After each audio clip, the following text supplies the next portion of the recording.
कि विराट पुरुष के अंगों से लोक और लोकपालों की रचना हुई, और फिर यह भी बतलाया कि लोक और लोकपालों के रूप में उनके अंगों की कल्पना हुई। इन दोनों बातों का तात्पर्य क्या है?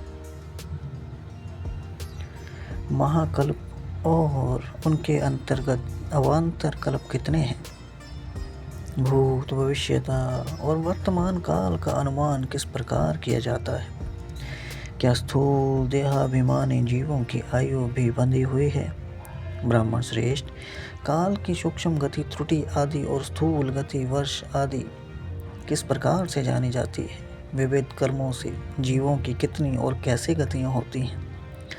देव, मनुष्य आदि योनियाँ सत्व, रज, तम इन तीन गुणों के फलस्वरूप ही प्राप्त होती हैं।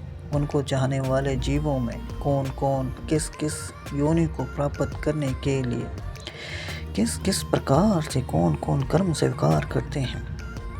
पृथ्वी, पाताल, दिशा, आकाश, ग्रह, नक्षत्र, पर्वत, नदी, समुद्र, द्वीप और उनमें रहने वाले जीवों की उत्पत्ति कैसे होती है?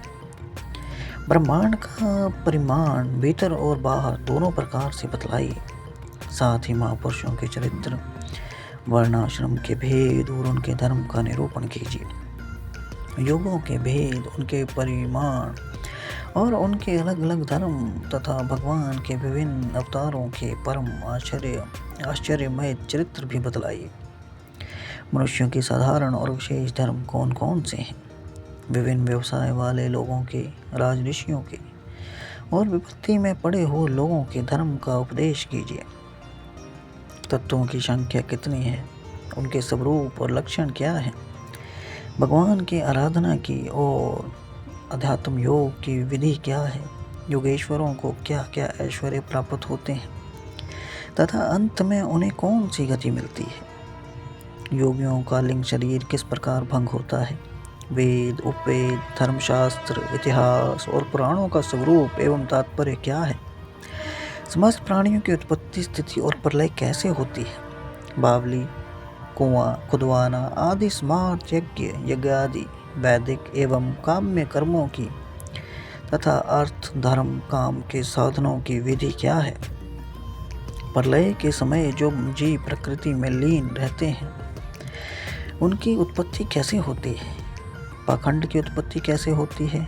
आत्मा के बंध मोक्ष का स्वरूप क्या है और वह अपने स्वरूप में किस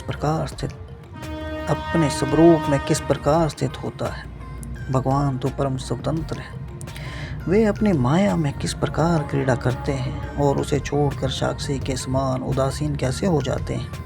भगवान, मैं यह सब आपसे पूछ रहा हूँ, मैं आपकी शरण में हूँ। महामुनि, आप कृपा करके क्रमशः इनका तात्विक निरूपण कीजिए।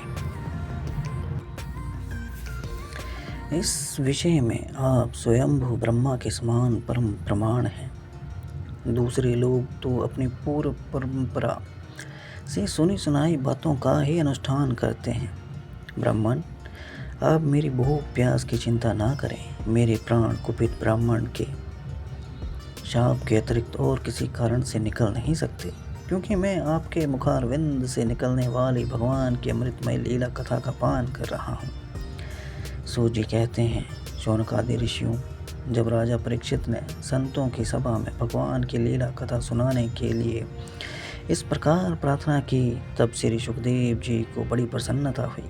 उन्होंने उन्हें वही वे तुल्य श्रीमद् भागवत महापुराण सुनाया जो ब्राह्य कल्प के आरंभ में स्वयं भगवान ने ब्रह्मा जी को सुनाया था। पांडुवंशी शिरोमणि परीक्षित ने उनसे जो जो प्रश्न किए थे वे उन सब का उत्तर क्रमशः देने लगे।